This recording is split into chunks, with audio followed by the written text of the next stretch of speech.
మన దేశంలో ప్రభుత్వం ఇస్తున్న రిజర్వేషన్ల మీద సుప్రీంకోర్టు హిస్టారికల్ కామెంట్స్ చేసింది. ఒకే ఫ్యామిలీలో తరతరాలుగా అదే కోటాని వాడుకుంటూ ఎంజాయ్ చేయడంపై సుప్రీంకోర్టు గట్టిగా అబ్జెక్షన్ పెట్టింది.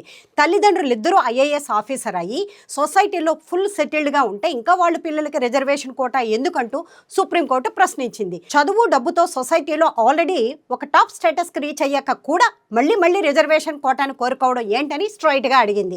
ఇలా అయితే ఈ రిజర్వేషన్ సిస్టమ్ నుంచి దేశం ఎప్పటికీ బయటపడలేదని, దీనిపై సీరియస్ గా ఒక థింక్ చేయాలని కోర్టు క్లియర్ గా చెప్పింది. ఫ్రైడే అంటే మే 22న justice BV Nagarathna, justice Ujjal భుయాన్లతో కూడిన ఈ బెంచ్ ఈ హాట్ కామెంట్స్ ని చేసింది.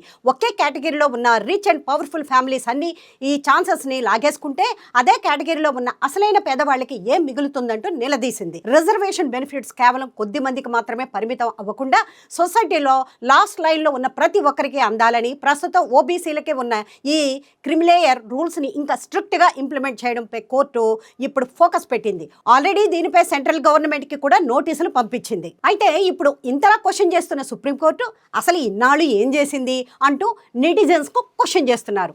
ఎన్నో ఏళ్లుగా నార్మల్ కేటగిరీ స్టూడెంట్స్ టాలెంట్ ఉండి మంచి మార్క్స్ వచ్చినా సీట్లు రాక, జాబ్స్ రాక ఎంతో సఫర్ అవుతున్నారు.